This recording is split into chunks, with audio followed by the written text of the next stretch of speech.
Welcome to the Ages of Rock podcast with your hosts Bill Algie, Dennis Talbot, and Alan Tate. We are three guys who have one thing in common, a love of rock and roll. Our goal is to talk about all things rock. We hope you find this show intriguing, funny, and occasionally highly opinionated. Enjoy! Hey, this is Bill, and I am doing a solo show today for the Ages of Rock podcast. I have got Steven Ziegelmeyer on the program today. He, as you can see from his background, he is a photographer and photographs concerts and a variety of different things we're going to talk about today and how he kind of got his start. And then he's going to share some incredible images with all of us today. I reached out to Steven because I had seen a picture that was floating around on Facebook that was a picture of the new, of the, I don't know what version of the End of the Road tour this is, the 14th version of the End of the Road tour. But the end of the End of the Road tour. There was a picture of Paul and with Eric in the background, just in there engulfed in flames. And I was like, it was one of the most spectacular pictures I've ever seen. So I reached out to Steven to talk about, actually to figure out how I can buy that photo. And then it kind of morphed into let's chat. and so here we are. So welcome to the show, man. Thanks, Bill. Appreciate it. Hey, Bill, it's just Steve. Okay, well, let's call you Steve. Yeah, the government love to do that too. They figure it's got to be more formal. I don't have a middle name either, so that really scoops them up. Oh, hey, it's good to be on here. Thanks for reaching out. I know we've talked a little bit before this, and I appreciate you giving me the chance to come on and talk about what I do. So we probably should start off with the Kiss photo. So the photo that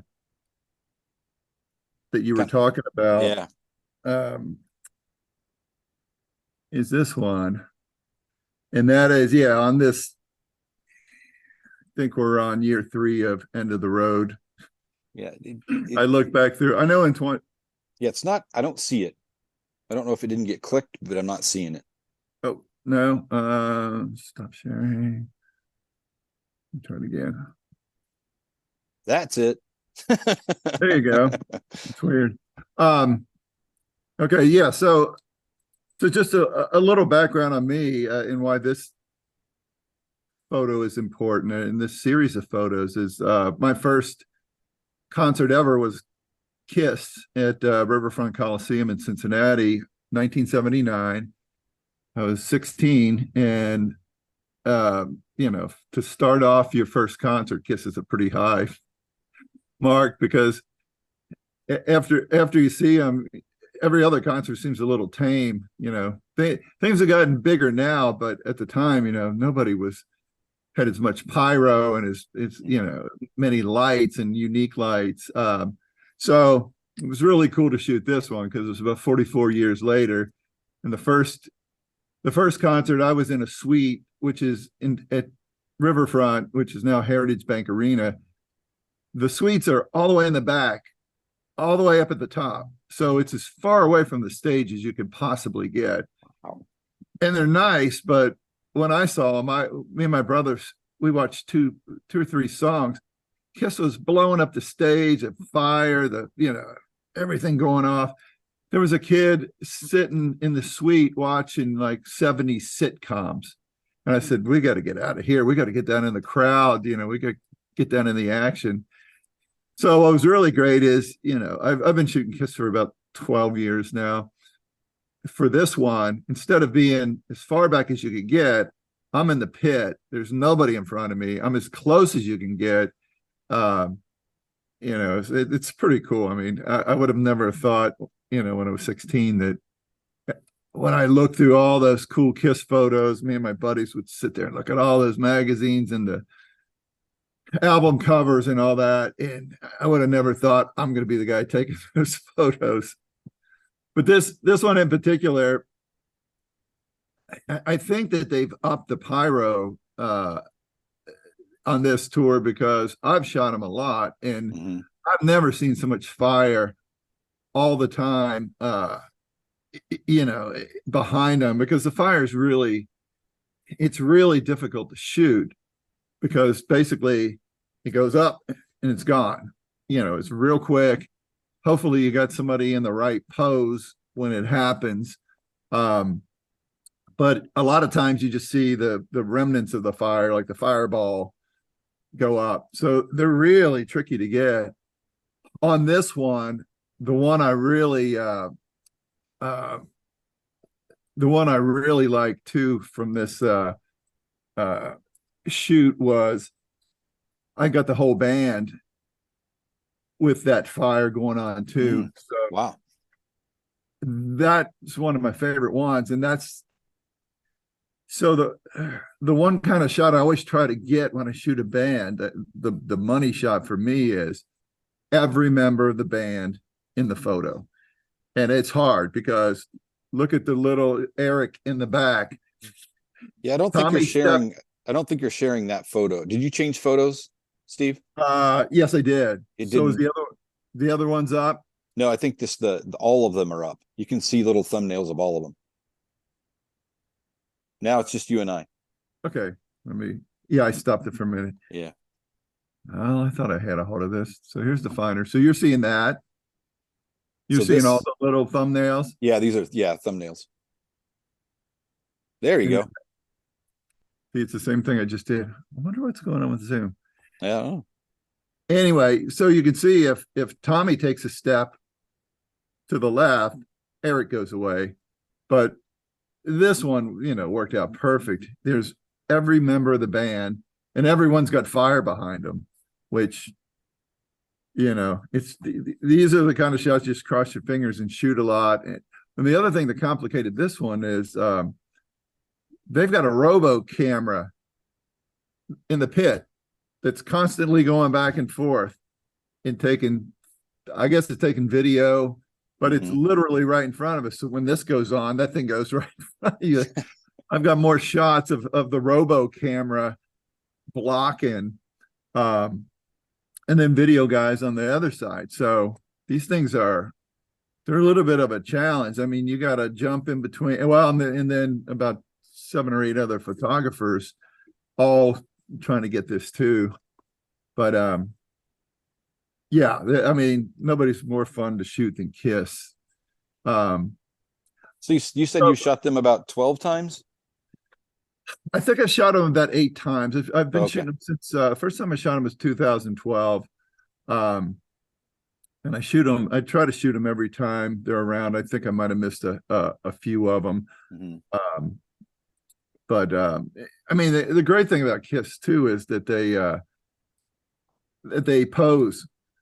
So whenever Gene sees a camera, Gene starts, going through all the Gene poses. Yep. Lifts his legs up, licks the bass, sticks his tongue out, does, but that's the greatest thing for us because I mean, we literally have 10 minutes to shoot these three songs. Well, it's 2 for Kiss. Detroit Rock City's longer than most songs, but that's it. So how does that work? You only have, so you can't be in the pit the entire evening? You can only be in there so long? No. The general rule is first 3 songs. And the idea is, I mean, I understand it. The idea is because we're all the media, and it may be, I mean, I've been in pits with 20, 30 people, so it may be a lot of people. It's generally to let us get our stuff and get out, so we're not interfering with the show.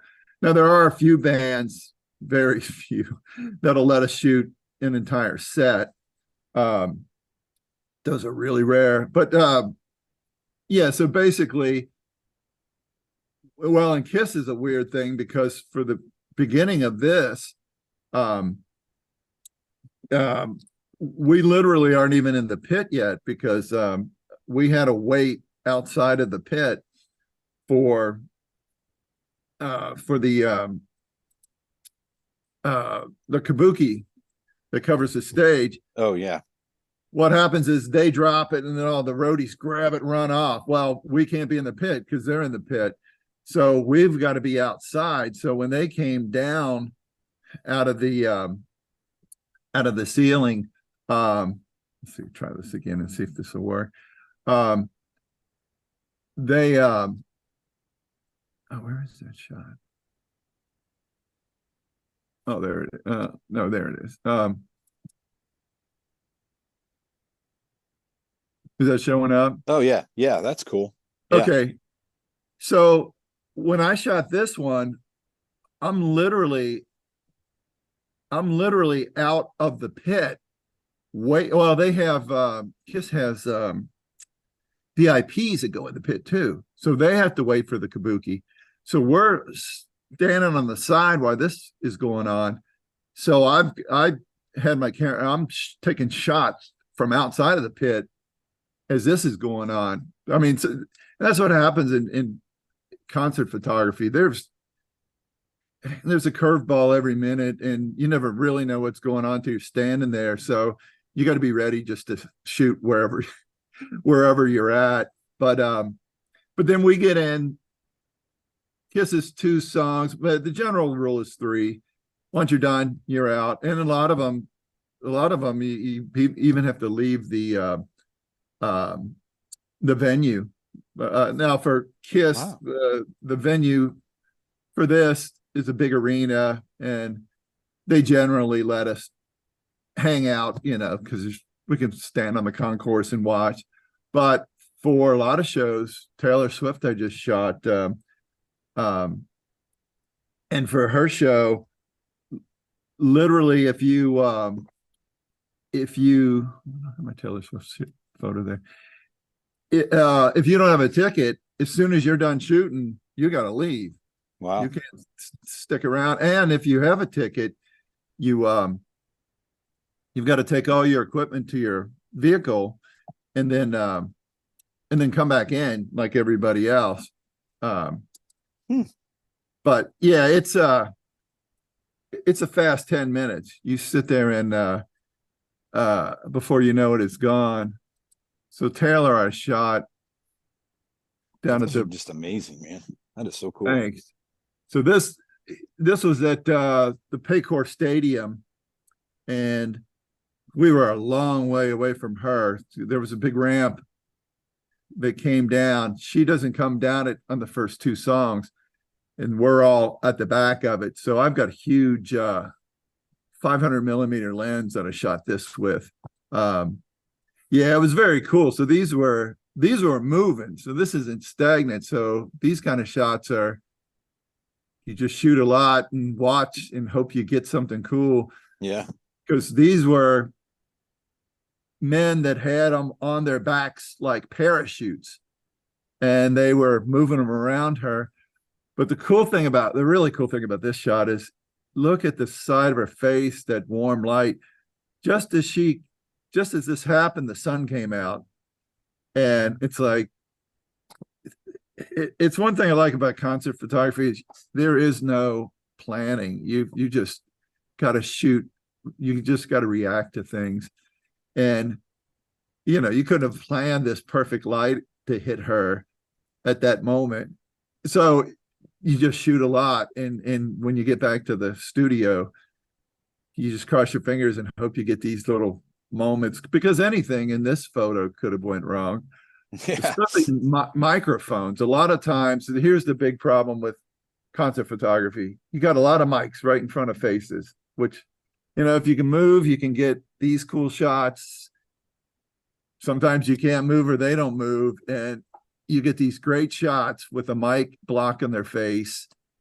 Now, a friend of mine told me that they used AI on a couple shots with mics in their faces, and the AI rebuilt their face. Oh, really? Wow. Which I think that's, yeah. Is it pretty competitive? So like you said, you're in there in a pit with other people, and other photographers. So is it pretty competitive to get shots? I mean, are people pretty considerate of each other and stuff like that to try to get shots? Yeah, mostly. There are a few categories of shooters that believe that they have more of a right to be there than you, which is funny. And I won't go into who they are, because some of my friends are in those categories. Generally, especially in Cincinnati, we're we're a really tight group. And some of us have shot together for 10 or more years. Some of them even longer than that. But yeah, I mean, the one thing that makes it easy is concert photography generally is not a business because bands aren't paying you. Your outlet's usually not paying you. If they pay you, it's a pittance. And a lot of them, if they pay you, it's a work for hire, which means they own the photos and you don't. I don't shoot those kind, but I know people that do. But yeah, we generally all look after each other, and we're all kind of in it for the same reason. We love music, we love photography. We want to capture these moments. So basically what we'll do is everybody's kind of got a place that they like to be to start. I kind of like to want to be just off of the side of the main singer, or if it's a guitar player who's the main, like Van Halen, I want to be just off the side of Eddie, because you want to get this kind of shot, but you want to get again where you're not getting the mic in your face. And then we start there, and then we just kind of switch around. So once, I'm shooting Elton John, I get this shot. Great. Now I want to get around, see him from a different angle. So it kind of works out that way, but it helps that we know each other. I mean, I really haven't had too many bad experiences in a pit with people. Every once in a while, there would be somebody who's edging, or who will plant in a place and not move. Mm-hmm. It's like, okay, get your shots and then go to another angle. Because the real trick on it is angles. You want to be catching things. If I got Elton John like that, I love that. That's a great portrait. I also want to get Elton John in a different portrait where I don't even have to see his face. I see the jacket. We know who that is. But I have had some issues in pits where literally, it gets really heated. I mean, I've been thrown out of a pit before for a video guy punched me one time. Wow. He elbowed me, but he did it hard and hurt. I guess I stepped on his cord, and he didn't have somebody pulling cord. And anybody that does video knows if you're in a group of people and you're in old cameras and current cameras that need to be connected, have cords. And yeah, I was an art director, so I did film production on commercials for years. When we were in those situations, we had one grip who held the cord and fed the cord so that the cameraman can move and not worry about the cord hanging up. Well, I guess I stepped on, hold on, let my dog out real quick.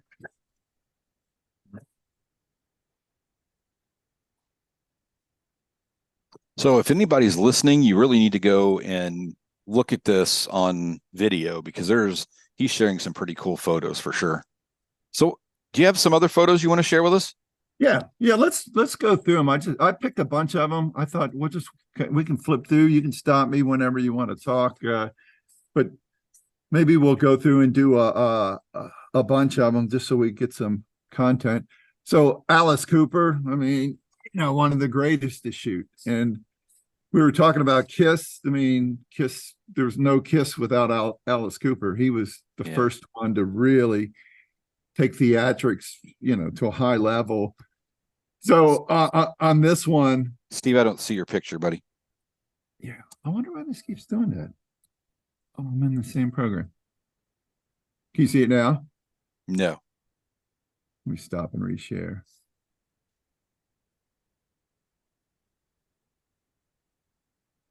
For you, just for those of you watching, we tested this last weekend, so we had it figured out. Bill, I can't tell you how many hours I've done testing this to make sure I could do this. Is it showing now? That's beautiful, man. That is awesome. That is a very cool picture. I can't tell you how many hours I've spent making sure this was right. So when I got in here, we'd have a good, succinct show with, and I don't know what it is. Maybe okay. want me to get a subscription. So Alice Cooper, I mean, one of the greatest to shoot, because the whole stage is a show. Mhm. This one I shot with a fisheye, which I love to shoot on these big theatrical shows, because look from the left to the right. Every member of the band is in the shot. Ryan, Chuck on the left, Nita and Tommy on the right. All the pyro, even you can even see the logos in the front on the staging. Mhm. This one I just recently shot. Alice played a really small.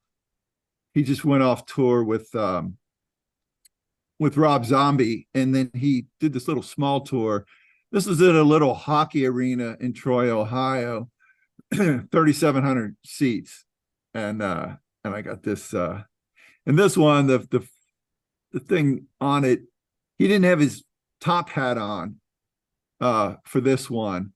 You know, it was kind of right after he took it off. So this one I collaged together from another photo that I took where he was wearing it, which is why I never throw away photos, because the other photo wasn't a great photo, but it had a good hat in it that I could use. This is one of my favorite ones of that night. And Alice doesn't wear white face makeup, but the lighting on this, the way the lighting was, made it look that way. So that's kind of one of those cool things you get that you don't plan on. Yeah, that's And very I'm sure, yeah, that's very peculiar. That's a very interesting picture, because like you said, I've seen him several times as well. yeah. Never seen or in photos No, for years. he doesn't wear white face. It's No. just the way that the light blew out his face, and made it look like that. But what I really liked about this was that background was just super red. And the other thing, Bill, is this photo is like almost his full body. So this wow. photo is a good example of the power of cropping a photo. Because if you just saw the regular photo, I mean, there's a lot of stuff in it. It's really wide. There's probably 3 band members in it, but I saw this part and it looked really cool. So that's one of the beauties of the processing and editing, is getting in there and creating these images. I'm really composing after the fact, which is great, because when you're shooting that quick, I mean, you just can't. It's not like I shot it and went, oh, that's really cool, let me get my long lens and I'll shoot it. No, by that time, it's the moment's gone. It's, you don't have that kind of time. So Right. the advancements in the camera have really helped me with that too, because my current camera doubled the megapixel size. It's a mirrorless. It went up to 40, and my old camera was like 24. So what it doubles the pixel, so it allows me to zoom in twice as much, Right, and get the same thing. you don't get that pixely looking Yeah. thing. This one, when did you make that conversion from standard film photography to digital?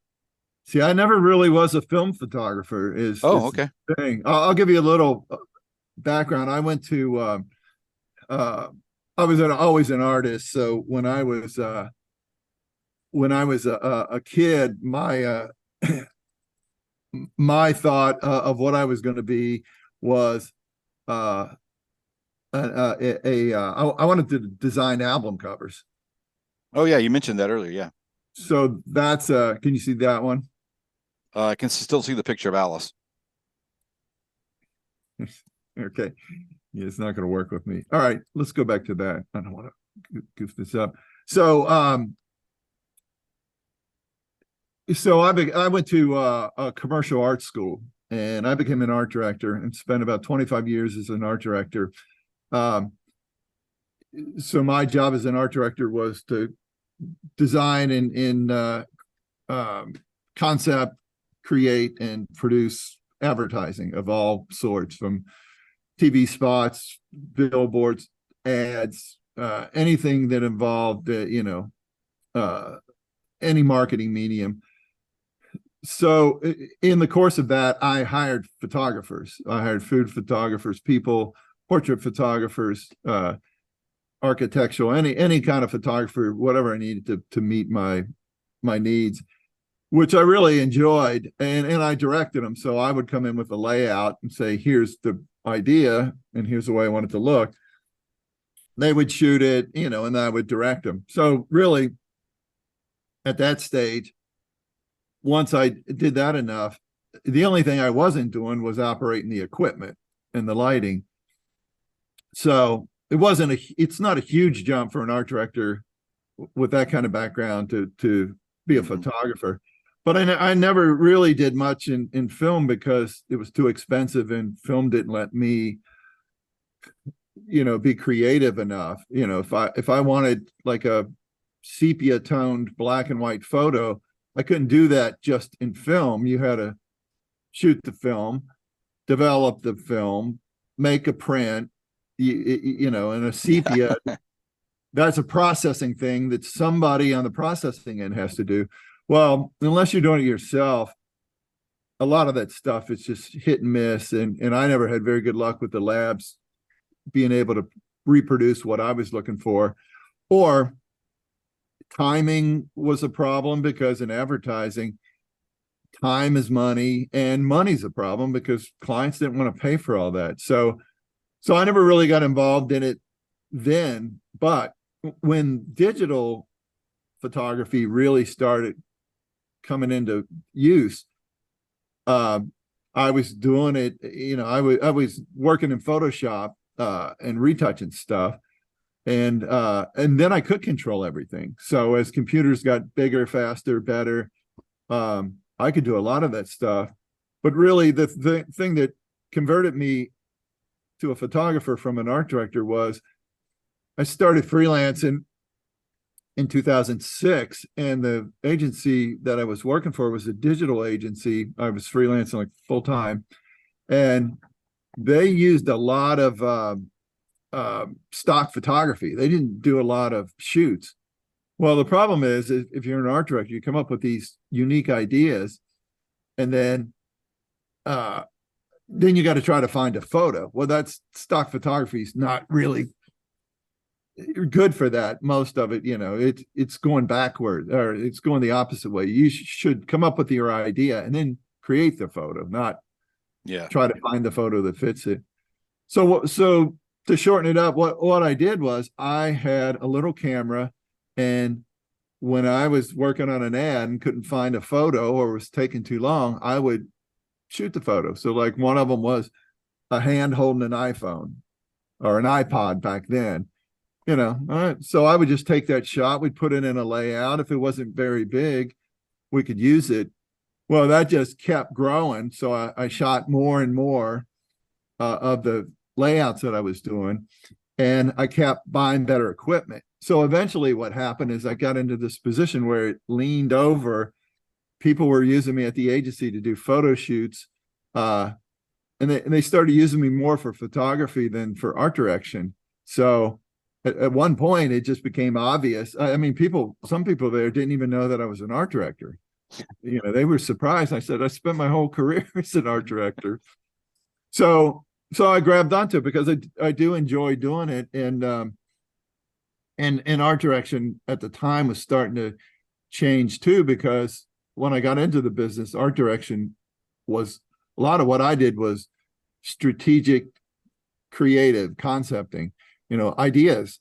And when the internet really took hold, a lot of art direction is becoming, just graphics, just fill in, a website with photos, which I wasn't interested in. But it's good for me as a photographer, because when people have websites or redesign them, they need tons of photos.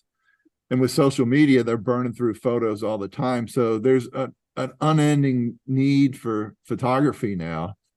And then with the music stuff, music being the one of the things I love the most, it was just a natural that I started getting involved in shooting music. In addition to my commercial stuff, a lot of people that know my music stuff don't know that I'm a commercial photographer. I shoot a lot of portraits. I shoot a lot of events, big galas, and all different kind of events. Um, and I kind of got some of those jobs. The event stuff all came from the music photography because a lot of them look like rock concerts. It's lighting, it's staging, it's music. But yeah, the music. I do commercial work in music. Concerts specifically that's kind of a hobby because nobody wants to pay for it. The bands will go into a studio and pay tens of thousands of dollars, for a photographer to do studio shoots, but none of them want to pay for the live stuff, which I think is funny. Sometimes they'll license things for, Mm-hmm. I license stuff for magazines or sometimes directly to the artist. This one I shot of Tom Petty, Warner Brothers license for the American Treasure box set, which was really nice because I'm a huge Tom Petty fan. So Yeah, it was really nice to be a part of his career in a little tiny way. But yeah, that's my path to where I'm at here. Tom was on my bucket list that I never got. It was one of those things where the next time he tours, I'm going, and then he passed, and I was like, so now if there's people on my list, I just try to figure out where they're at and how I get there. See him. Yeah, because well, especially guy. Tom died way younger than he should have, but you always have to look at. All the classic rock acts. Everyone could be the last. They may just be tired of touring. They may just want to go spend some of the money, be with their families. That's all that stuff. But yeah, I tell people that all the time. If you want to see somebody, go out and see them. Even young people. Look at how many young people have died, in rock and roll. The 27 Club. Yeah. Oh yeah, for sure. Go out and see them because you'll kick yourself if you don't. Now I shot Tom about 6 months before he died. He played Cincinnati, and he just got better. There was a period that I saw him and I don't know, it just wasn't. He was doing a lot of like jam versions, and it wasn't. I didn't go see him for a bunch of years because of a really bad show that I saw. But boy, the last few times I saw him, he was as good as he ever was. Yeah, I like this one because, see, I'm shooting a lot of these artists, we'll call them classic rock artists. I'm shooting a lot of them late in life, and when they do a box set, there are tons of great photos of Tom Petty when he was young, when he was 20. Everybody looks good when they're 20 and 30, and all the big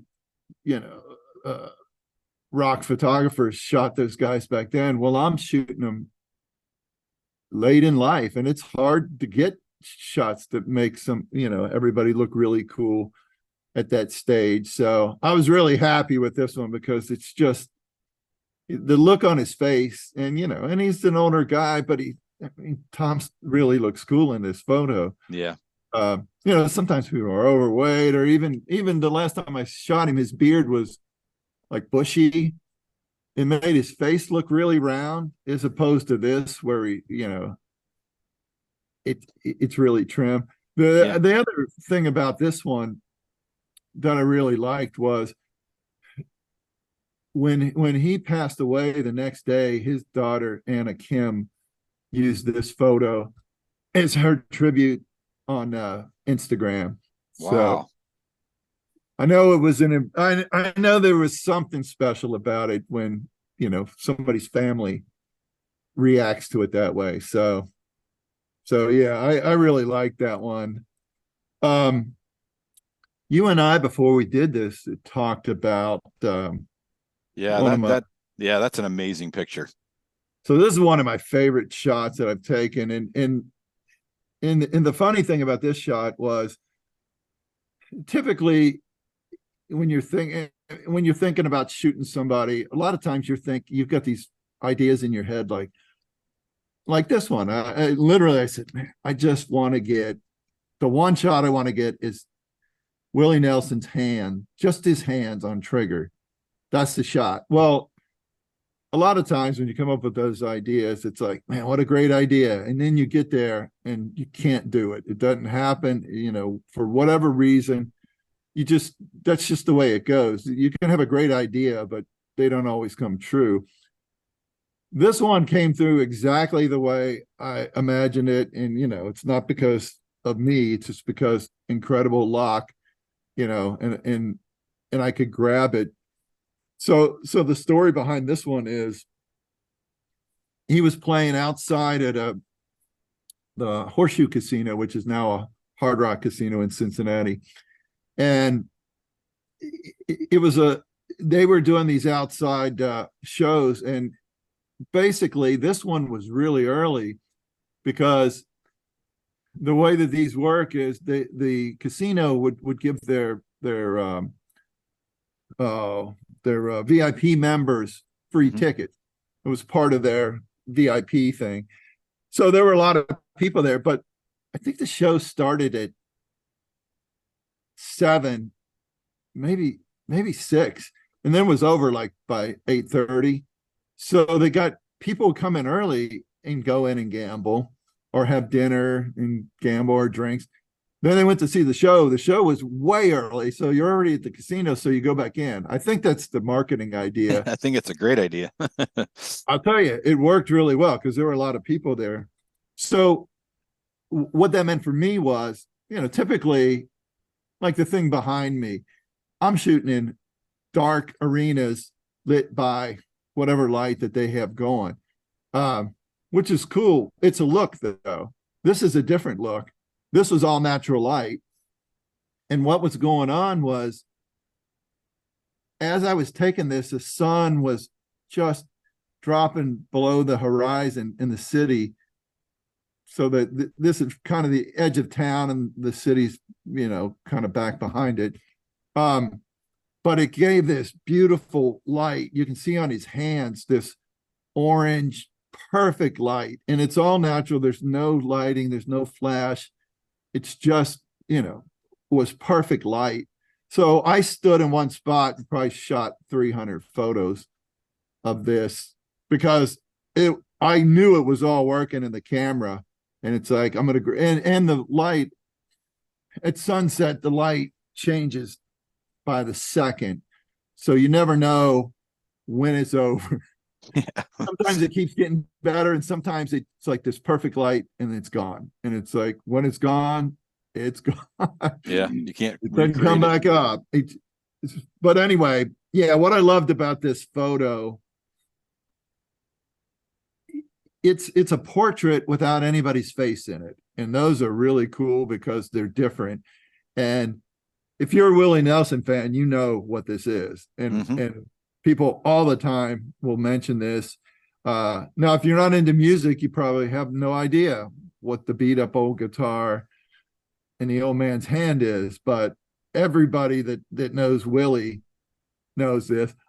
What I really loved about it too was the wrinkles in his hands are just as gnarly as the crackle on the guitar, and you can see the years, on both of them, which I just thought was really cool. And if you really want to get into it, you can look around on there and start making out some of the signatures.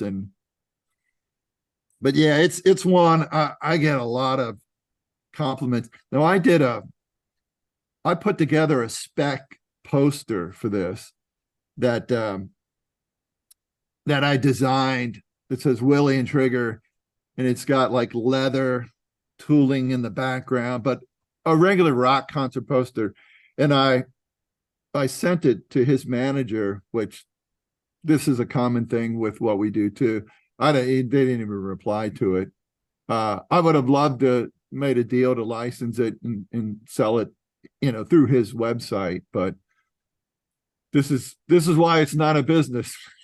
Yeah, well, I had no idea about that. I mean, we talked about that a little bit because my initial reaching out to you was, how do I get a copy of this photo? The one that you showed earlier with with Kiss on fire, basically. Yeah. And that was the kind of the discussion that we were having, and I was like, I really had no idea that. My assumption had always been that people shooting shooting concert footage, that kind of stuff, and that they've been licensed by the bands to resell that at whatever whatever the agreement is. But that's not necessarily the case all the time. There is no one rule, but generally we're media photographers, so we're there shooting for a media outlet. Generally, I don't think a lot of bands mind if you sold one or two of them. Generally, though, if you do make it a business, even if you don't have a release, you run into problems. And I understand, that angle, but most bands don't have releases, but a lot of bands do, and a lot of bands, like Kiss's release, I can't sell commercial product using those images, because you're competing with them on it. Yeah, generally where my business is with these kind of photos is licensing for editorial. So if a magazine came up and wanted that, then I would license it to the magazine. Other than that, there's not. Well, and your best audience is the band, but a lot of bands don't want to pay for any of it. So there goes your target market, is the one person who could really use it. But when I say band, I'm saying band management, because right, I sure, don't think most bands have any idea about all this stuff, unless they're micromanaging. I'm sure there are some of them, but yeah, that's my commercial interest in these things is mostly editorial, and unfortunately, it usually comes into play when somebody passes away, because then people start. I mean, the Tom Petty photo, I've had that was from 2016. I've never had one person come to me to license that, and it's like, but then when he isn't there, then you start looking. It's a sad part about art, is a lot of it doesn't get recognized. Well, even musicians, right, yeah. Look at when a band passes away, what happens on Spotify, and I do it too. I mean, it's just human nature.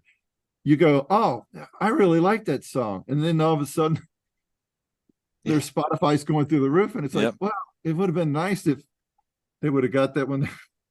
They get 3 cents for every download. Yeah, they would have gotten their fraction of a penny. But yeah, so that one really stands out, is one of my favorites. One of my back to Alice Cooper. Oh, yeah. One of the ones of mine that shows up the most is this one I shot of Nita Strauss. I don't know what year this was. 2014. She's a phenomenal guitar player. Oh yeah, for sure. And I mean, that's the great thing about shooting Alice Cooper. Every member of the band's got their own show going on. So when you're shooting Alice Cooper, 10 minutes seems like 10 seconds, because you're trying to just capture each person, and they all got their own show. You literally could pick any member of the band and only shoot them. Meanwhile, you got Alice, Yep. Yeah, there's a lot of opportunity there for sure. And there's a lot of stuff going on. I mean, just in general, there's a lot of stuff going on. Yeah. I mean, it's amazing to shoot. Yeah, I've seen him 3 or 4 times. Yeah, for sure. So BB King was a really great one. And I think was this the one you were talking about? You mentioned one you saw. Yeah. Yeah, that was the one. I've got somebody I only shot him Yes. once. I shot him when he was 87. And Oh, wow. it was really cool because the thing with BB is he wasn't playing as much and he was talking a lot more, which was really cool because he sat in a chair, because he was older and he couldn't stand that long. But it was just cool to see him. He played some, but it was just cool to see him kind of interacting with the crowd. And the other really cool thing is I had a cousin.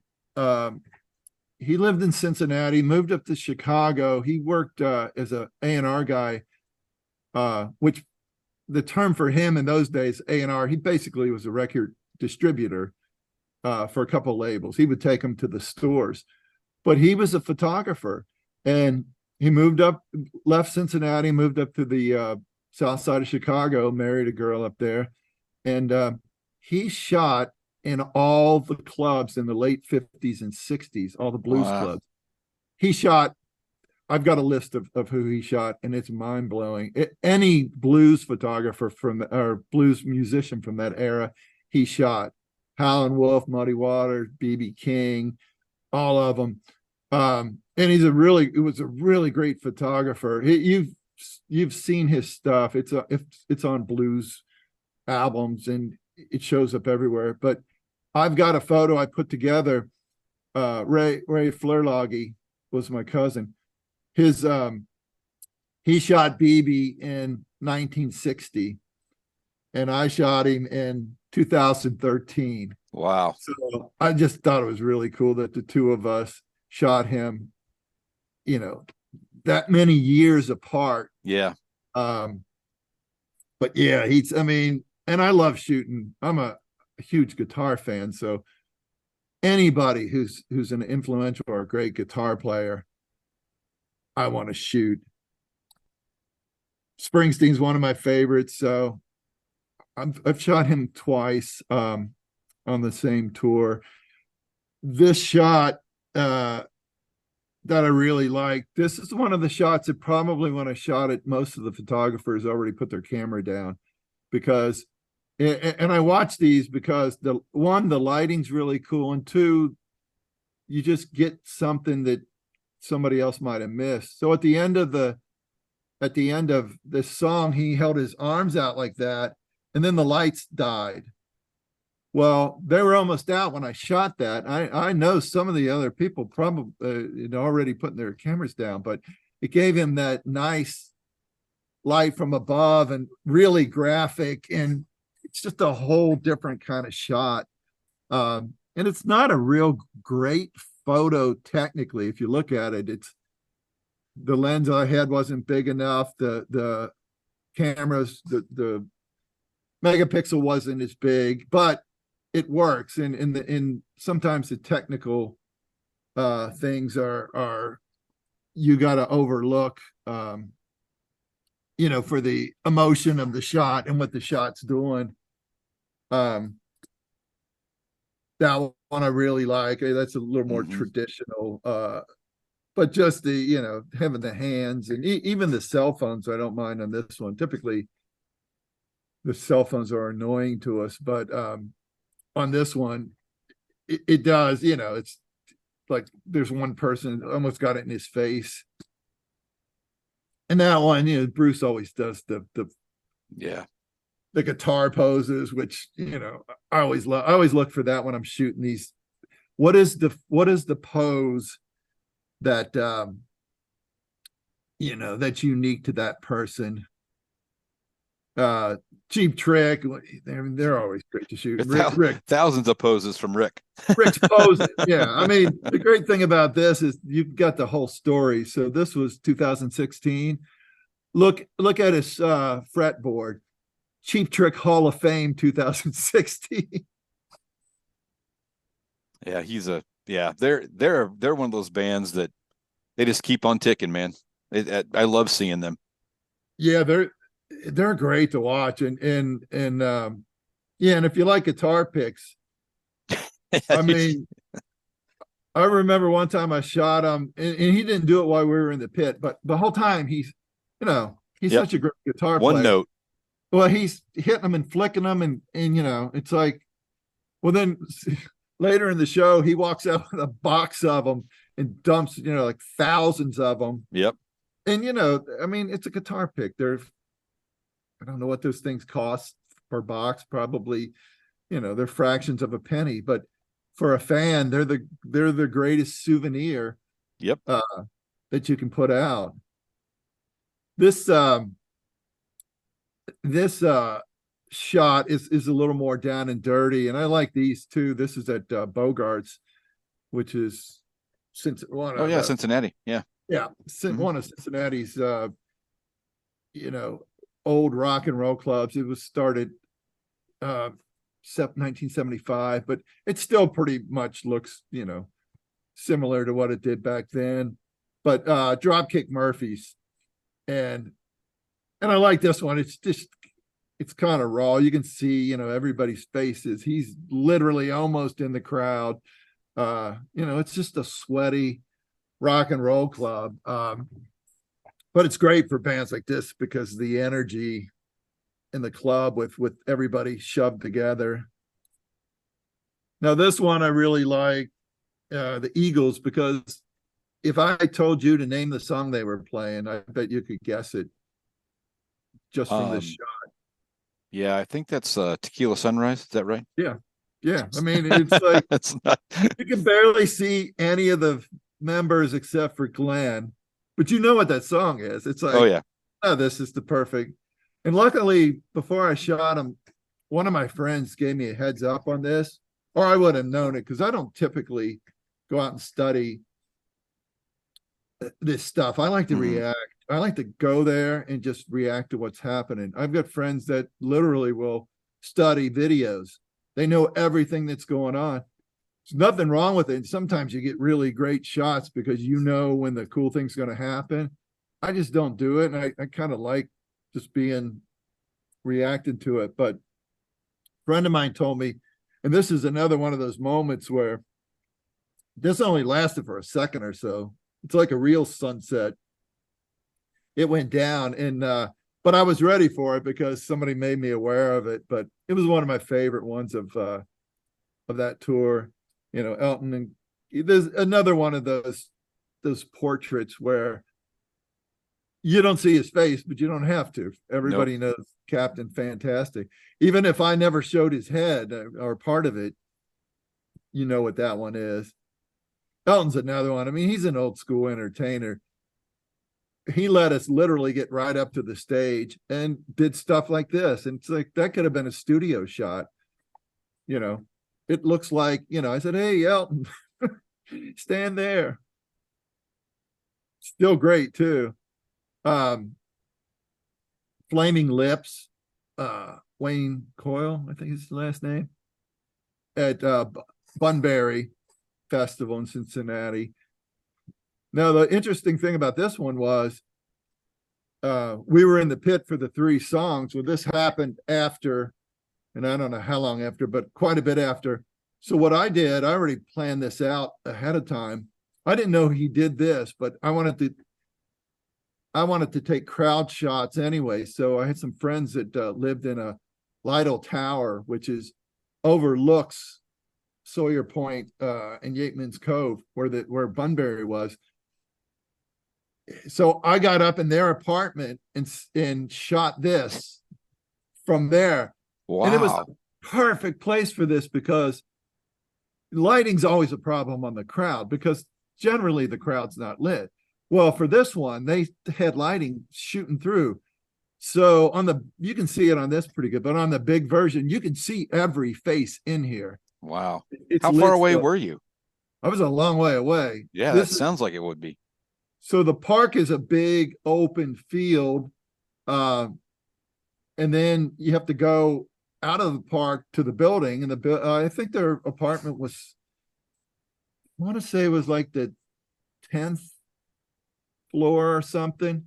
It's pretty good far away. I had a 200 lens, which isn't even my biggest lens, but yeah, it was just such a great crowd shot. And if you look, you can see him.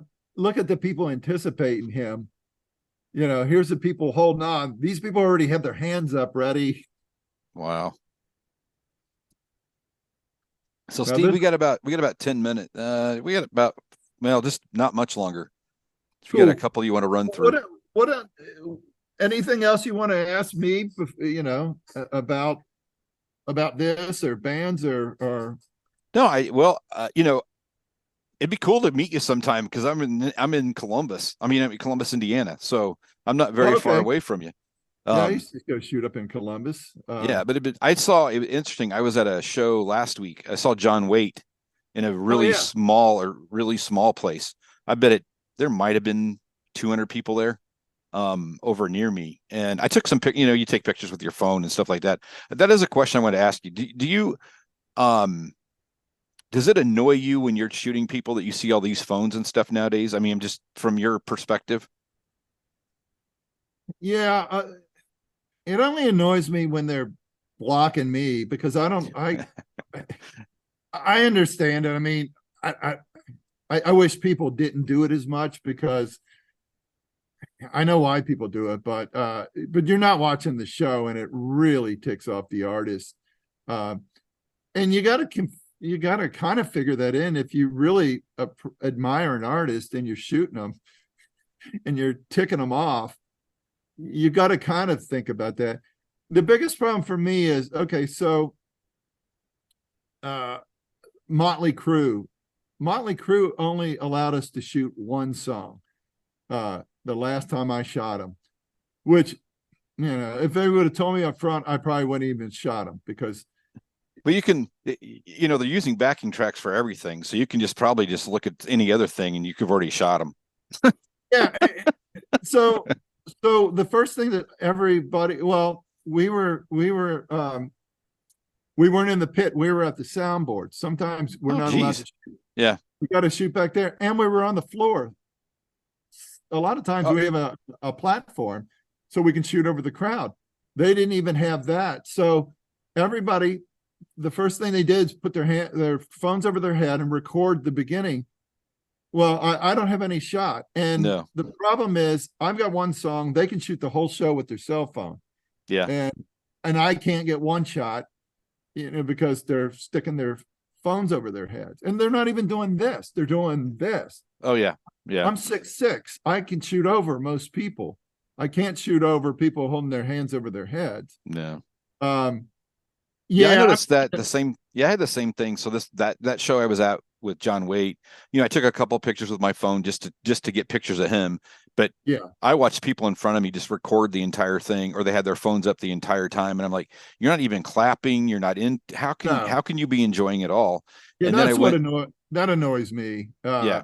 And the other thing is, yeah, we were at the Alice Cooper show, and there were 4 people around us that recorded the entire show as videos. And it's like, well, then you're not watching the show. And the other thing is, you're not a videographer. The band, doesn't want you capturing the whole show to put it out on YouTube. So that, I understand that too. I mean, that I can't shoot stills through a whole show because the band doesn't want to give away everything.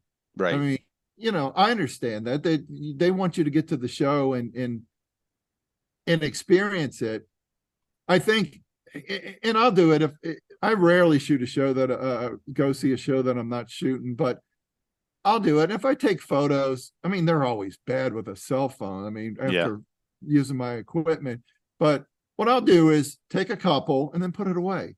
Yeah. That way, I've got a few, but yeah, well, everybody wants to be, the documentarian now. And unfortunately, most of that stuff doesn't look very good. It's like, go out there. The only time that really comes in handy is when something happens, somebody falls off the stage, and then people appreciate it. But other than that, I mean, I've seen a lot of bad video of shows I've been at. And it's like, I'm not going to sit there and watch the whole thing because it's not very good. It's the crappiest video I've ever seen, and that's what you took. But yeah, people all want to be stars. They want to be part of it. I mean, I can understand it, but for same, should people jump up on stage and start singing? No. Yeah, you can do that, and then they'll tackle you and throw your ass back off stage. That's what I've seen happen. And so, then Steve, you got a video. Yeah, Bill, go ahead. Yep. All right, Steve, where can people find you and have access to your stuff? You can find me on Facebook. I do Instagram too, but Facebook's really where most people get to know me at. And Ziegelmeyerphotography.com is my website. So all this stuff's on that. And really the best way to experience my website is to hit the search engine and just search by your favorite bands. I've got a lot of metadata in the photos, so it's easy to find that way. And there's thousands of them out there. Yeah, I got lost one night for a couple hours.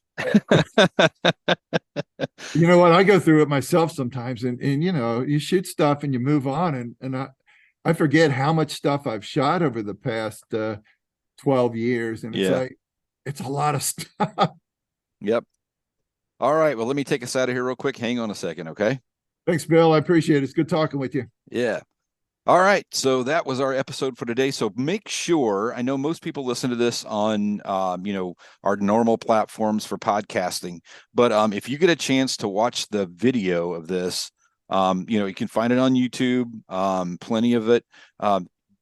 He shared some incredible pictures with us. So please make sure you watch this so you can appreciate it. It's been a great, man. This has been great for me. I'm a rock junkie, so it's been awesome. I really appreciate it. Thank you very much. Thanks, Bill.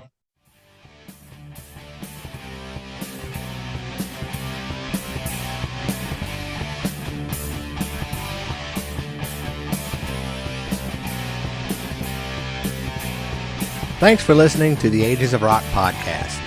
If you haven't done so already, be sure to subscribe to our YouTube channel, like us on Facebook, and most importantly, tell all your friends. Remember, you're never too old to rock.